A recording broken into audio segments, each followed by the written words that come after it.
문제가 있는 곳에 철학이 있다. 이 주제를 가지고 그 다음 장 51쪽에서 우리 오늘 공부를 시작하죠. 여기는 2장에서는 하이데거와 20세기라는 제목으로 이 기상님이 정리해 놓은 글들입니다. 그 첫 번째가 문제가 있는 곳에 철학이 있다. 그래서 철학 자체에 대한 얘기를 우선 이 기상님이 바라보고 있는 어떤 철학관이 이 속에 나오는데, 여기서부터 어쩌면 이 기상님이 이해하는 하이데거를 따라가면서 우리의 스스로의 체험을 심화한 과정으로 함께 가죠. 고대 그리스 시대에는 철학이 곧 학문이었다. 철학에서도 제일 철학은 형이상학이고 그 중에서도 신학이 최고의 학문이었다. 이처럼 철학이 학문이고 학문이 철학이던 시절이 있었다. 중세에는 철학이 신학의 신여로 전락하여 신앙의 이성화에 큰 몫을 하였다. 그러다가 철학은 근대 말기에 들어와서는 과학의 머슴으로 전락하여 과학의 뒤치다거리를 도맡게 되었다. 근대 초기에는 그래도 만학의 왕자리를 되찾으려 하였다. 칸트도 철학을 만학의 왕이라 하였다. 그러나 17세기, 18세기에 들어서 자연과학이 발달하면서 과학이 학문의 기준이 되었고 철학은 과학을 담지 못해 안달하게 되었다. 19세기에 들어서는 철학이 학문인가 하는 의심마저 들게 되었고 과학의 콧대는 한층 더 높아졌다. 이제는 학문이 무엇인지를 철학이 아닌 과학이 규정하는 시대가 되었다. 학문의 대상은 현실이다. 철학의 대상도 존재하는 것 전체인 현실이다. 그런데 근대로 들어오면서 현실 중에서도 자연현실은 자연과학의 독점물이 되어버렸다. 그래서 철학은 자연현실이 아닌 다른 데에서 자신의 학문적 주제와 대상을 찾아 나서기 시작했다. 학문이 학문이기 위해서는 충족시켜야 할 조건이 있다. 그 학문에서 다루고 있는 대상 영역이 있어야 하고 대상 영역을 다루는 독특한 방법이 확보되어야 한다. 대상 영역과 방법이 없으면 학문이 될 수 없다. 자연과학은 자연을 자신의 학문 대상으로 삼는다. 그 전에는 철학도 자연을 탐구 대상으로 삼았다. 그러나 근대에 들어서 철학은 자연을 자신의 대상으로 주장하기 위해 과학에 맞서 자신의 독특한 학문 방법을 정당화해야 했다. 과학은 자연을 수량화시키고 계량화시켜서 반복 가능하고 제작 가능하고 생산 가능한 것으로 만들어 경험적인 방법을 통해 검증 가능한 것으로 만들어버린다. 그리고 이렇게 검증 가능한 방법을 확보하고 있는 학문만이 진정한 학문이라고 주장한다. 자연과학은 자연의 영역을 전부 자신들의 학문 영역이라고 선언한다. 철학은 자신의 영역을 빼앗기고 그것에 대해서 더 이상 권리를 주장할 수 없다는 것을 깨닫자 다른 대상 영역을 찾아 나선다. 그래서 발견한 것이 심리현실과 논리현실 그리고 역사현실이다. 이러한 과학 중심주의를 실증주의라고 말한다. 실증주의라는 낱말에는 라틴어 포지툼이 들어있다. 포지툼은 주어져 있는 것 또는 정립되어 있는 것을 뜻한다. 여기에서 주어져 있는 것은 감각에 주어져 있는 것을 말한다. 즉 감각적인 경험이 주어져 있는 것이다. 감각적인 경험에 주어져 있는 것만 인정하는 것이 실증주의다. 감각에 주어져 있는 것만 감각적인 경험에 의해서 검증이 가능하다. 그러한 실증주의에 맞서 철학은 경험적인 자연현실 외에도 심리현실, 논리현실, 역사현실이 있으며 그것이 철학의 대상이라고 주장한다. 그러면서 매번 자신이 여전히 근본 학문임을 선언한다. 따라서 심리현실을 다루는 심리학이 근본 학문임을, 논리현실을 다루는 논리학이 근본 학문임을, 그리고 역사현실을 다루는 역사학이 근본 학문임을 입증해야 했다. 19세기에 이러한 학문들이 대두한 것은 궁지에 몰린 철학이 자신의 생존 영역을 확보하기 위해서 버둥거린 몸부림에 크게 힘입고 있는 셈이다. 철학의 근본 학문으로 세상에 선을 보인 심리학은 얼마 지나지 않아 경험적인 방법을 도입해 자기 나름대로 독특한 심리학을 발전시킨다. 경험적인 관찰과 자료에 의존한 경험 심리학이 가능함을 보여주자 이와 차별화하기 위해서 기존의 심리학은 자신을 이성 심리학이라고 규정한다. 이것이 브렌타노류의 심리학이다. 브렌타노는 후설의 스승이다. 그런데 후설이 자신의 학문을 심리학이 아니라 현상학이라고 천명하면서 이성 심리학은 설 자리가 없어졌다. 역사 현실을 다루는 역사학도 비슷한 과정을 거쳐 역사 과학이 되고 논리 현실을 다루는 논리학도 비슷한 과정을 거쳐 논리 연산학이 된다. 이렇게 철학이 버둥거리며 자신의 영역으로 삼으려 했던 현실들이 과학화의 추세 속에서 모두 과학의 소나기로 들어가고 철학은 거듭 빈털터리가 되었다.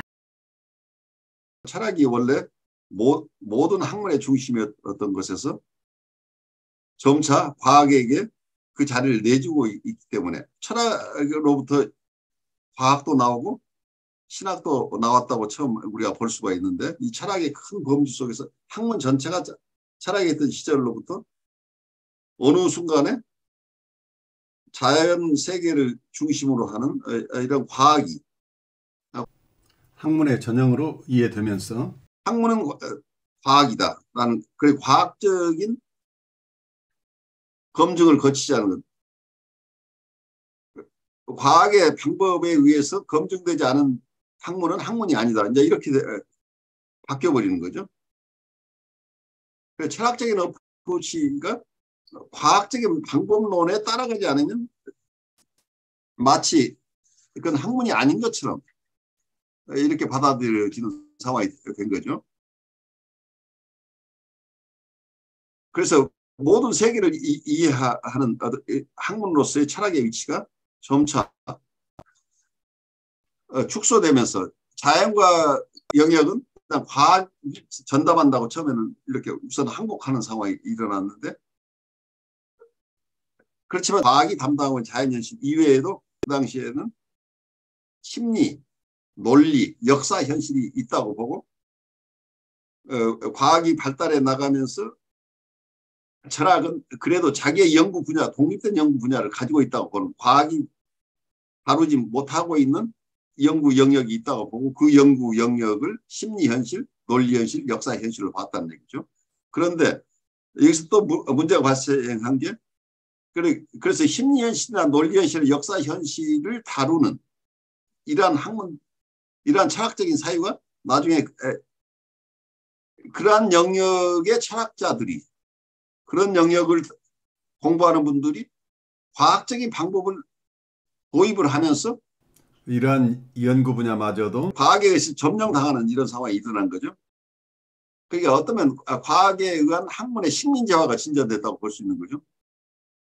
학문 전 영역이 과학에 의해서 침투돼서 과학의 지배하에 들어갔는데, 이 과학적인 방법으로 다 커버하지 못하는 영역까지도 다 과학이 끌고 가버려서 모든 학문은 과학적이어야 된다, 이런 상황이 일어난 거죠.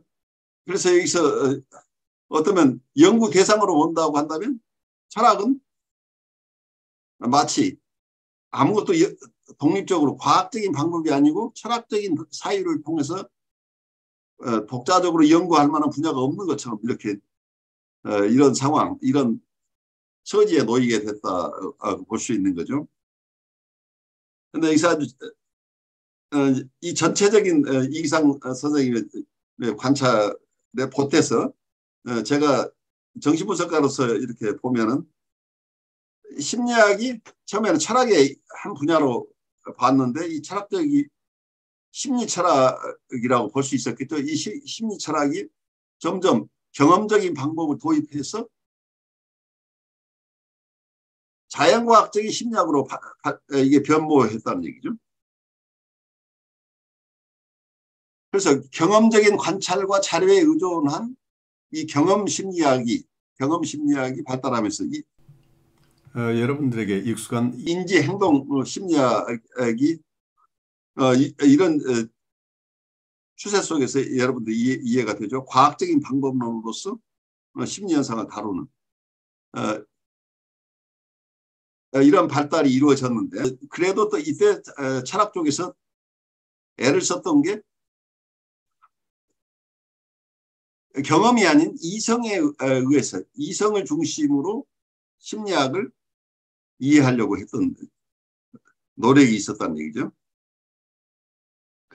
여기서 이성 심리학이라는 이름을 붙였다고 하는 게 이게 브렌타노가 추구했던 게 이성 심리학이라고 얘기를 하는 거죠. 그러니까 19세기적인 측면에서는 이 브렌타노가 철학자이지만 철학자는 한편에서는 심리학자였다는 얘기.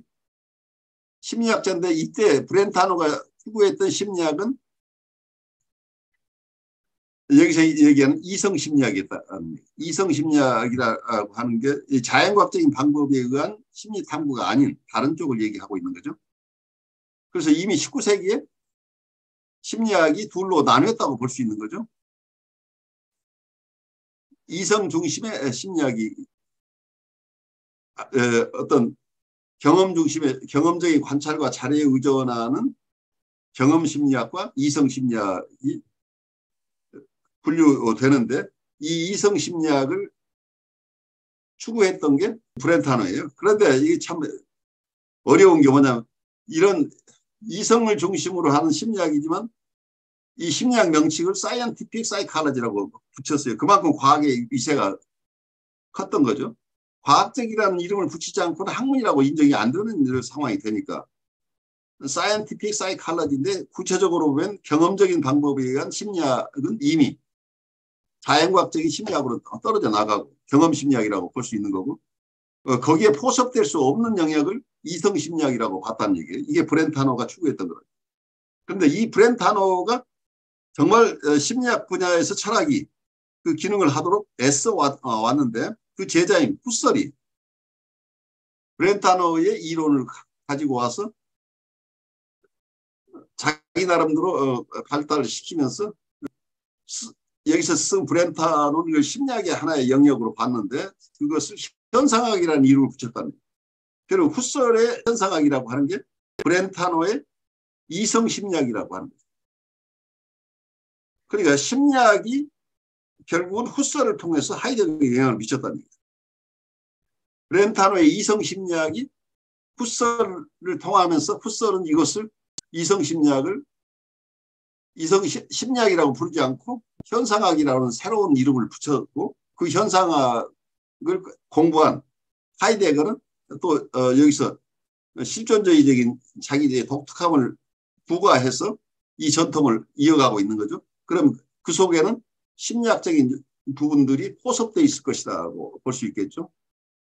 그런 쪽에서 현상학적으로 흐르는 브렌타노의 철학, 브렌타노의 심리학의 이런 흐름이 있고 또 하나는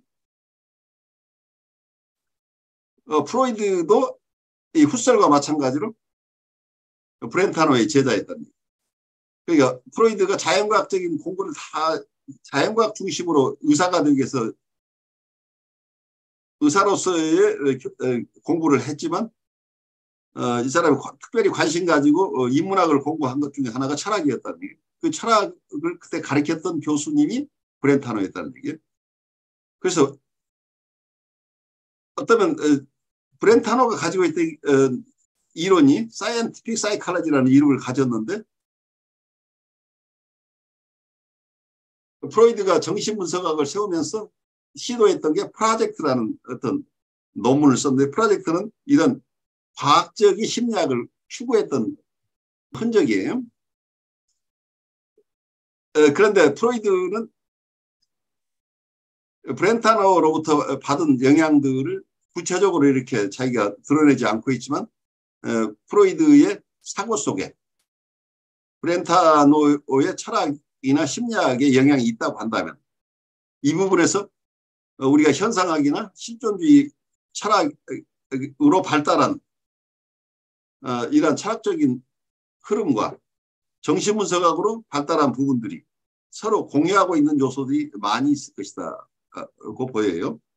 그 부분에 제가 특별히 관심이 가서 여러분들과 철학과 정신분석을 함께 공부할 필요가 있다고 이렇게 느끼는 거예요. 옛날에 제가 이거 존재할 시간을 그 철학 시간에 그냥 쓱 읽었는데 그때 본 거하고는 전혀 다르게 지금 이거를 펴보게 되는 거예요. 그래서 교수님 덕분에 이거를 또 접하고 하니까 이 존재와 시간이라는 이 제목 자체가 굉장히 저한테 심오하게 들어와요. 그래서 저번 시간에도 제가 이거 화면을 꺼놓고 교수님 얘기를 계속 들었었는데 이 시간의 존재를 저희가 시간의 존재라는 사실이 굉장히 의미심장하게 들어오고 오늘도 이 본문을 제가 읽으면서 시간적 존재라는 말이 어디 있습니까? 우리는 시간의 존재라는 그 하이데거가 그 본문 중에 한 말하고 또 이성이라는 단어가 굉장히 그 심오하게 저한테 들어오거든요. 근데 얼마 전에 이 시간에 잠깐 얘기를 한 것 같은데 명리학 명리학. 하시는 분이 저희는 시간은 우리가 사주팔자를 이렇게 보잖아요. 쉽게 말하면 그렇죠. 사주팔자를 이렇게 보면서 저희가 어떤 존재다. 그쪽에서는 또 거기 우리가 이 중국이랑 저희는 우리가 어떤 존재라는 거를 말을 하면서 저한테 굉장히 딱 꽂히는 얘기를 해줬었어요. 그러면서 시간은 우리가 설정이 돼 있는데 이 공간은 설정이 안 돼 있다는 거예요. 그래서 내가 수업 듣고 우리가 공간을 개척하는 사람이 내 인생의 윈이 되겠구나라는 생각을 했고 그분과도 그 비슷한 얘기를 나눴었어요. 그래서 사람마다 시간은 손에 쥐고 태어나지만 자기가 나아갈 길과 방향과 어떤 공간 얼만큼 나아갈지 또 얼마만한 세상을 볼지는 제가 바라보고 제가 개척하는 그 세계의 폭이 다르다는 생각이 그때 들었고 저번 시간인가 교수님께서 신경증 환자의 세상에 대해서 잠깐 얘기를 하신 거를 제가 이렇게 멀리서 이렇게 들으면서 제가 우울증에 걸렸을 때는 마치 어떠냐면은 조명을 이렇게 켜고서는 여기를 이렇게 쳐다보고 있는 느낌이 들었었어요. 네. 예, 그러다가 몇 년이 있다가 제가 언제 한번 하늘을 이렇게 봤는데 너무너무 오랜만에 하늘을 본 것 같은 거예요. 하늘은 항상 거기 있었는데 그렇죠. 제가 너무 우울하고 할 때는 그 하늘이라는 거는 그냥 하늘인 거고 저의 세상에는 요만큼이 있는 거예요. 그러니까 미닝리스한 거죠. 다른 것들은 전혀 내 관심의 대상이 아니니까 의미가 없는 거죠. 그럼요. 그리고 보지를 못하는 거예요. 근데 그 당시에는 그거가 이렇게 시야가 좁혀져 있다는 걸 보지 못하고 다른 사람들은 정말 자연과도 교감하고 저 넓은 세상을 본다는 거를 전혀 옆에 들어도 그 무슨 소린지도 모르고 한다는 거를 생각을 하면서 똑같은 생각을 했어요. 그래서 우리가 같은 정말 이게 하이데거가 어떤 그걸 모르는 건지 모르지만 저희가 선택하는 인간이라는 얘기도 교수님과 몇 번을 했잖아요. 저희는 선택을 할 수 있는 그렇죠. 그런 자유가 있고 권리가 있고 그죠. 근데 그 선택이라는 것이 개개인마다 주어진 시간적 존재로 태어났지만은 그 공간을 개척하고 내가 어느 방향을 볼지는 내가 결정을 할 특권이 저희는 있는데 다들 그거를 모르고 나한테는 요거밖에 없지 그러면서 이렇게 하고 있는 것 같은 느낌이 들었고 또 시간에 대해서도 또 아까 이성이라는 단어를 겹쳐서 생각하면서 사실은 이성이라는 존재라면서 우리가 시간에 대해서 생각할 때는 과거, 현재, 미래 이렇게 선형적으로 생각을 하거든요. 네. 근데 저희는 하나님의 부분으로서의 어떤 삶을 살잖아요. 그렇게 되면은 시간이라는 자체도 저희는 부분적인 시간을 산단 말이에요. 그리고 그렇죠. 부분적인 시간이면은 선형적으로 과거, 현재, 미래 이렇게 가지만 전체로서의 하나님한테는 그게 이렇게 부분으로서 이렇게 보이지 않고 전체로서 저희를 이렇게 내려다보거나 이렇게 끌어안고 있으면은 그거는 과거, 현재, 미래로 이렇게 가는 게 아니라 정말로 어떻게 보면은 큰 세상에서는 그게 뒤섞여 있다 그래야 되나? 아까 통시적이라고 얘기를 할 수 있겠죠? 모든 시대를 통과하는. 통시적인 것을 부풀려 놓은 것이 하나님의 시간이고 저희는 초침과 같은 부분적인 삶의 시간을 하기 있기 때문에 과거에는 이랬지 그럼 미래에는 이럴 거야 그러면서 그 선형적인 것을 바라보는 그런 폭이 좁은 인간이란 말인 것 같아요. 그래서 아무튼 이런저런 생각을 하면서 내가 앞으로 남은 생애 동안도 어디를 바라보고 얼만큼의 세상을 개척할 수 있을지는 저의 몫이고 사실은 요만큼 보고 산다 그래서 제가 삶에서 뭐 별로 데미지 날 건 없지만 그래도 이왕 태어난 김에는 좀 더 멀리 보고 좀 더 많이 보고 그러고 싶다는 생각을 했습니다. 아주 중요한 나눔을 주셨어요. 우리 지상선님도 나누고 싶으시겠을 것 같은데. 저는 조금 생각이 다른. 그래요. 다른 생각을 좀 듣죠. 저는 내가 무엇을 하기 위해서 뭔가를 아둥바둥 하기는 하지만 내가 아둥바둥 한다 그래서 이 세계가 과연 내가 존재하는 그 곳이 과연 정말 뭐라고 해야 되나? 정말 내가 가는 것일까? 이런 생각을 하거든요. 결국 내가 가긴 하지만 누군가의 이끌림에 의해서 결국은 가는 게 아닌가? 그래서 내가 뭐 어떻게 한다고 되는 게 물론 나도 노력을 하지만 그렇지만 큰 그림에서는 나의 그게 아니라 어떤 존재에 의해서 그게 움직여진다라는 생각을 하거든요. 저는. 그래요. 그 느낌 충분히 네, 이해가 되죠. 그래서 그냥 현재를 열심히 그냥 사는 거지. 그래서 내가 어디로 갈지는 모르지만 그거는 그냥 이끌려서 가는 거라는 생각에서 네. 조금 좋아요. 그 두 분의 얘기가 다른 것 같은데 어떤 건 같을 수도 있어요. 이끌려 가지만 우리가 어린 시절에 어머니나 아버지의 손을 붙잡고 그분이 이끄는 대로 가죠. 근데 나를 붙들고 항상 내 손을 붙잡아주는 부모님은 계속 아이를 그렇게 붙잡고 가는 것이 기쁘긴 하지만 어느 순간에는 너는 학교도 가야 되고 여행도 해야 되고 그러니까 내 손을 놓아야 돼 라는 순간이 오겠죠. 그러니까 어쩌면 부모가 자녀를 키우는 것도 마찬가지죠. 이 아이는 이런 쪽에 참 재능이 있는 것 같아. 이게 잘 됐으면 좋겠어라는 바람만 있는 거지. 구체적으로는 자녀들이 어떤 삶을 살 것인가는 어떤 부모님들은 끝까지 내가 지도해야 되라고 계속 가는 분도 있지만 또 다른 부모님들은 내가 여기까지 너를 붙잡아주는 것은 충분했어. 지금부터 네 진로는 네가 알아서 결정해라고 손을 놓는 순간들이 생겨나죠. 그러니까 이런 경우에 아이 입장에서는 어떤 아이는 계속 내 손을 붙잡아주지 않는 한 나는 한 발도 못 움직일 것 같다는 느낌을 가지고 계속 누군가가 붙잡아주기를 바라는 심리에 있는 분도 있지만 계속 붙잡아주면 참 좋긴 하지만 그래도 내게 직접 하라고 하셨으니까 내 나름대로 내 할 일을 좀 해보지 하면서 개척해 나가는 사람도 있다는 얘기죠.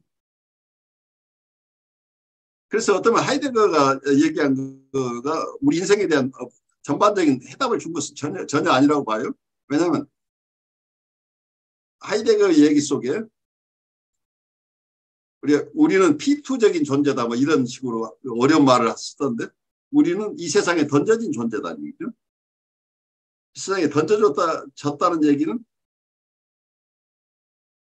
그 이상 설명을 안 하고 있죠. 그리고 우리는 죽음을 향해 가는 존재다. 우리에게 주어진 시간은 이거죠. 던져진 순간부터 죽음을 향해 가는 순간인데 이 죽음을 철저하게 이해하고 이 인생을 그걸 받아들이면서 사는 것이다라고 설명을 하고 있는데 이분이 누가 나를 여기 던졌는지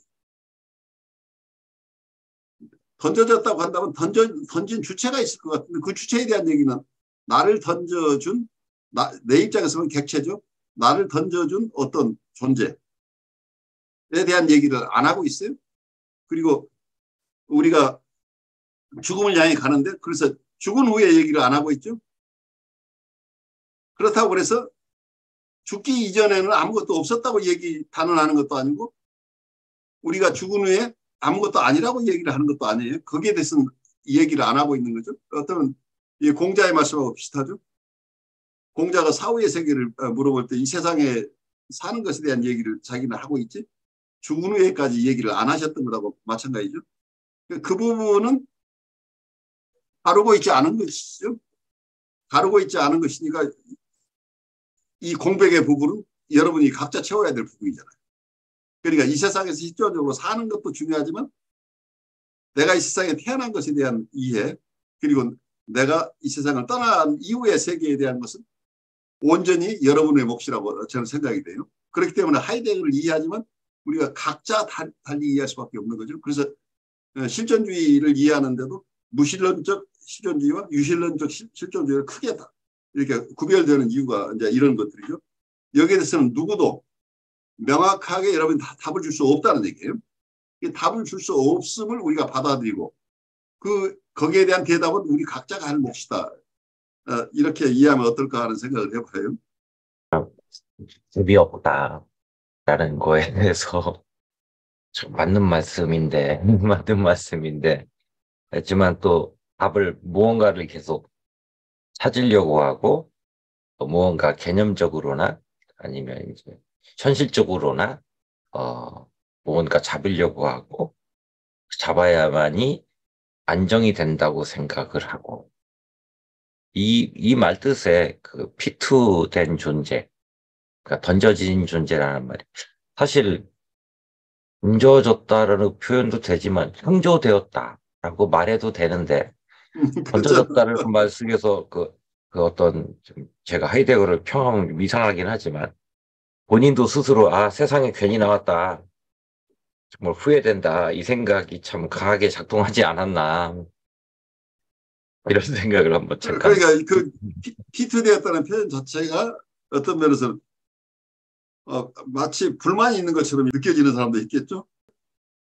내가 이 세상에 태어난 거, 참 행운이다. 내가 여기에 태어나지 않았으면 이런 세상을 경험할 기회가 없었는데 내가 소풍 왔으니까 이 소풍을 참 재미있게 즐기면 되겠다라고 느끼는 사람이 있고 참 아무것도 내 뜻대로 되지 않는 이 세상에 왜 내가 왔을까? 나를 태어나게 하신 분들이 책임져야 돼. 라고 세상을 부정적으로 보는 사람도 있을 수 있겠죠. 그래서 이거 자체 어떤 사고방식을 가지고 있느냐 자체도 우리가 의식적이고 무의식적인 우리의 자유의지가 작용하고 있다고 볼 수 있죠. 그러니까 결국 내가 경험하는 세계는 내가 선택한 것이다. 나의 우주는 나의 선택이다고 볼 수 있는 거죠. 그러니까 여러분들이 가지고 있는 세계는 각각 다른 거죠. 내가 내 세계의 영역으로 받아들이고 있는 것은 다른 사람이 받아들이고 있는 영역과 각각 다를 수 있는 거죠. 그리고 거기에 대한 그 채색 자체도 어떤 사람은 파랗게 칠하고 어떤 사람은 검게 칠하고 어떤 사람은 희게 칠하는 거죠. 그래서 세상을 바라보는 관점 자체가 알게 모르게 우리가 선택하고 있다는, 근데 한 번만 선택하는 게 아니고 우리는 계속해서 매일매일 선택하고 있다는 것을 우리가 잊어버리는 거죠. 그래서 오늘을 의미 있게 즐겁게 사는 사람이 있고 일어나면서부터 짜증스럽게 고통스럽게 느끼는 사람이 각각 있는 거죠. 근데 이게 자체를 꼭 자유의지라고 얘기하기는 참 어려운 부분이 있는 게 환경에 의해서 그렇게 될 수밖에 없는 부분들이 있는데, 우리가 그래서 피투됐다고 하는 자체가 저는 한 번에 더 던져짐이라기보다는 매일매일 던져지고 있다는 느낌이 들 때가 많아요. 오늘 또 내가 또 던져졌는데 지금부터 나는 어떻게 하지? 라는 느낌에 갈 수 있는데, 이때 매일매일을 사는 것 자체가 같은 환경 속에서도 어느 날은 우리가 아주 밝게 응답하면서 힘들어도 이거 즐겁게 살아가는데 어느 날은 괜찮은데도 괜히 짜증스럽게 우리가 받아들이고 사는 경우들도 생겨나죠. 그러니까 어떤 우리 존재의 양태를 드러내는 게 가장 바로미터가 정서라고 봐요. 느낌인데, 어떤 느낌으로 사느냐가 나의 존재 상태의 지표라고 봐서 그래서 정신분석 쪽에서 저는 이 정서 중심의 언더스탠딩이 얼마나 중요한가 느껴요. 그 존재 자체를 실존적으로 이해하기 위해서는 그분이 체험하고 있는 정서들이 중요하다고 봐요. 그래서 그 존재의 모습이 각각 다른 모습으로 체험되고 또 다른 사람에게 느껴지는데 모든 것은 아니지만 같은 환경 속에서도 어떤 트레이를 타고 여행을 할 것이냐는 우리 몫이라고 하는 이런 생각이 이게 실존적인 생각이 아닌가 이렇게 생각을 해봐요. 여러분들이 산에 갔을 때 미국 산은 가면은 트레일들이라고 부르는데 하얀색으로 쭉 표시가 된 그 하얀 마크가 한 50m 간격으로 쭉 있어요. 어떤 데는 파란 마크가 있고 근데 등반하는 지점에 가면 3개나 4개의 트레일이 있는데 그 산에까지 왔지만 그 산에서 어느 트레일로 갈 것인지는 제가 산에 갈 때마다 그날 결정을 해요. 그때 어느 길을 선택하는 내가 피할 수가 없다는 얘기예요. 우리가 동시에 4개의 길을 갈 수는 없기 때문에 항상 우리는 선택하고 산다는 거예요. 그런데 그 선택이 마치 어떤 사람은 자기는 선택한 게 아니고 등 떠밀려 와서 산에 왔는데 난 또 등 떠밀려서 어느 쪽으로 갔다고 생각을 하는데 자기는 선택 안 했다고 그러지만 자기가 지금 선택하고 있다는 얘기예요. 거기 밀려간 것도 선택이고 거기서 어쩌면 빨간색 트레일일지 아니면 파란색 트레일일지 결정하는 것도 어떤 사람은 선택할 때 정말 힘든 경우 옛날에 그런 거 있죠. 동전을 던져서 이쪽으로 할 것이니까 저쪽으로 결정하는 사람도 있죠. 그러니까 자기가 책임지기 싫으면 동전을 통해서도 결정을 받고 싶어 하는 거죠. 그러니까 신탁에 의해서 가고 싶은 사람도 얼마나 있는 거죠. 내가 결정 안 하고 누군가가 결정해 주기를 바라는. 그런데 사실은 그 신탁을 받으러 가는 것 자체가 선택이죠. 그러니까 점집을 찾는 사람의 심리가 똑같은 거예요. 점집을 이미 찾아갔을 때 이분은 그 점집을 찾는 것 자체가 내 대신 점장이가 말씀해 주시는 따르겠다는 실존적인 결단을 한 거죠. 그래서 우리가 선택한 것이 하나도 없다고 하지만 뒤집어 보면 사실은 매 순간 우리가 선택하고 있다는 것을 이해할 필요가 있다는 생각이에요. 전 진짜로 선택인 거를 가만히 생각해 보면 맞는데 또 스스로 이거 선택이다라고 느끼려면 그 사람의 어떤 심리적인 부분에서 정서적인 면에서 또 그 멘탈이나 소울에서 어떠한 상태여야만이 그것을 선택이라는 인식을 할 수 있을까? 그냥 막연하게 드는 생각이 정서적으로 어떤 부정적이거나 긍정적이지 않은 상태여야 그런 게 가능하지 않을까. 좀 그런 생각을 한번 해봤습니다. 부정적인 정서라면 그 과거의 부정적인 그 정서가 현재를 지배할 것이고 긍정적이라 하면 또 긍정적인 정서가 계속해서 의식적이든 무의식적이든 지배할 것이니까 그렇다면 그건 선택이 아니고 그 긍정의 정서나 부정의 정서가 선택을 한 것이지 내가 선택을 한 것은 아닐 거다. 뭐 같은 이렇게 생각이 좀 많이 이쪽 저쪽으로 왔다 갔다 해봤습니다. 이 얘기가 정신분석 얘기로 좀 바꿔서 얘기를 하면 우리는 익스피리언싱 이거를 가지고 살아요. 우리는 체험하는 자아가 자아라고 생각해요. 그러니까 내가 기분이 나쁘거나 기분이 좋은 것은 많은 경우에 전이 현상이 일어나니까 과거에 어린 시절에 느꼈던 그 정서들이 우리를 특별히 어떤 의미 있는 순간에 강렬한 어떤 정서를 느끼고 있는 건 전이 정서인 경우들이 많은데 그런데 그 전이 정서를 느끼면서 하는 거 그러니까 어떤 분이 현재 대상하고 내가 이 사람이 나를 크게 나에게 별로 호감을 갖고 있지는 않지만 그렇다고 나를 크게 공격한 것도 아닌데 조금 한두 마디 했는데 내가 화가 내 분노가 표출되면서 이 사람을 공격하는 상황이 일어날 수 있죠. 또 어떤 사람이 나에게 그냥 호감을 표시했을 텐데 과거에 어머니가 자기에게 보여줬던 그 따스함으로 다가와서 저분에게 그냥 접근해서 좋은 관계를 맺고 싶어하는 지나치는 어떤 정서가 일어날 수 있죠. 전이 정서들이 일어나면.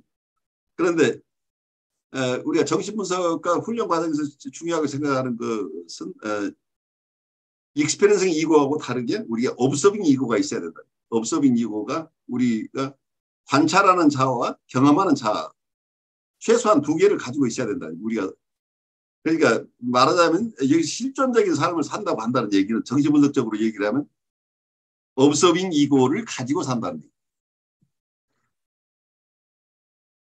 그러니까 내 정서는 강렬한 분노가 지금 일어나거나 강렬한 사랑을 느끼는데 내가 왜 이렇게 분노가 일어날까? 내가 왜 이렇게 사랑을 할까? 왜 저분은 나한테 반응하지 않고 있는데 내가 저분에게 이렇게 강렬한 다가가고 싶은 욕구를 만들어낼까? 저 사람이 왜 이렇게 강한 사랑을 느낄까? 한다면 어떤 분은 그냥 바로 행동화가 일어나는 분이 있죠. 어떤 사람을 공격하고 또 어떤 사람에게 바로 대쉬해서 사랑을 고백하는 사람도 일어날 수 있겠죠. 그런 대상이 지금 어떤 상황이 있는 것보다 내 느낌만 가지고 움직일 가능성도 얼마든지 있죠.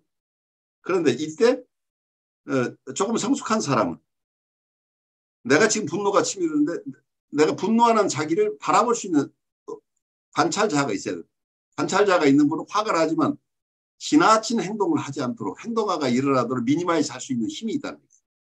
그리고 어떤 어느 분에게 굉장히 그 매력에 내가 휩쓸리긴 하지만 그래도 내 이 정서가 나만의 것이고 저분은 그렇게 생각하지 않을 수도 있는데 내가 왜 이럴까 하면서 돌아보면서 상대방의 반응을 보아가면서 완급을 조절할 수 있는 힘이 있다는 거예요.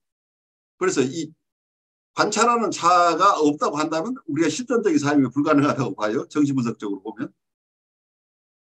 그래서 결국은 관찰하는 자라는 개념 자체는 실존적인 삶을 전제로 한 하나의 정신분석적인 이해라고 보여요. 초현실주의 화가인 마그리트 그림이 있어요. 빛의 네. 제국이거든요. 빛의 제국. 낮과 밤이 공존하는 그림을 그려놨어요. 근데 그것을 보고 막 논쟁을 하는 거예요, 아이들끼리. 그래. 야, 그게 밤이냐? 어떻게 밤과 낮이 공존할 수가 있어? 과학적인 그 그림이 아니라는 거죠. 그건 그렇죠. 있을 수 없는 일이야. 라고 이제 얘기를 이렇게 막 하면서 막 논쟁을 막 하는데 어떤 한 아이가 야, 기구를 타고 올라가 봐! 이러는 거예요. 그렇죠. 기구를 타고 하늘로 올라가 봐! 근데 마하늘로 올라간다고 그랬을 막 그 애가 상상력이 풍부한 아이였거든요. 그렇죠. 그래 봐. 자, 우리가 점점점 올라가고 산을 올라갔어. 그 위를 또 올라갔어. 그리고는 우리가 달 위에까지 갔어. 그리고 지구를 한번 봐봐. 이러는 거예요. 우주까지 올라가서 지구를 봐봐. 그러면 그 달을 떠나서 더 이제 더 큰 세계 우주로 막 가보자는 거예요. 그렇죠. 아니, 야, 달과 해가 같이 공존하잖아. 뭐 이러는 거예요. 그렇죠. 그러니까 애들은 그 상상을 통해서 밤과 낮이 공존할 수 있다는 걸 체험하게 된 거예요. 바로 그거죠. 네. 그러면서 논쟁의 여지가 싹 사라진 거예요. 그걸 보면서 그러니까 아이가 지금 주장하고 있어. 처음 아이들은 이분법으로 세계를 보고 있죠. 네. 이분법인데 이분법을 넘어서면 네. 우주가 하나임을 볼 수 있다는 얘기잖아. 근데 크게 생각을 해버리면 결국은 나의 논쟁이 논쟁 가치가 없는 거예요. 그렇죠. 그게 통합해낼 수 있는 힘이 생기는 거예요. 네, 그래서 그거를 내 인생에도 적용이 되더라고요.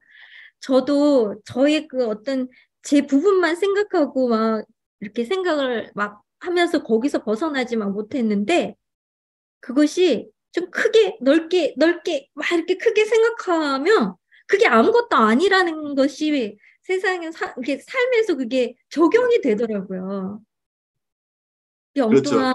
네네. 그게 사실은 그렇게 되기가 쉽지는 않죠. 왜냐면 현실을 살아가는 인간의 입장에서 보면. 근데 이제 동생의 관계 속이나 어떤 사람과의 관계 속에서 어떤 부딪힐 때 그거를 거기에만 이렇게 몰입해서 보는 게 아니라 그걸 철학적으로, 정신분석적으로 이게 녹여가지고 그걸 본다면은 그게 나에게 크게 다가오는 데미지가 아닐 수 있다라는 게 그 마그리트 그림을 보면서 빛의 제국을 보면서 통찰을 줬던 그런 계기였던 것 같아요. 선생님 아주 고마워요. 그 통찰이 저한테도 지금 굉장히 큰 도움이 돼요. 그러니까 서양의 이분법적인 접근법이 아이들의 일반적인 접근법이라고 한다면 동양에서는 음과 양이 하나의 두 측면으로 소화해내고 있는 부분이죠. 그 역동적인 어떤 음과 양이지 음이 따로 있고 양이 따로 있는 게 아니죠. 매 순간 음과 양은 서로 교류하면서 함께 있는 건데 이거 함께 있다고 하는 것. 그 논리적으로 이분법으로 세상을 바라보는 사람과 이분법이 아니고 이것도 있고 저것도 있고 항상 통합적으로 보는 이런 어프로치는 서로 굉장히 다른 결과를 낼 거예요.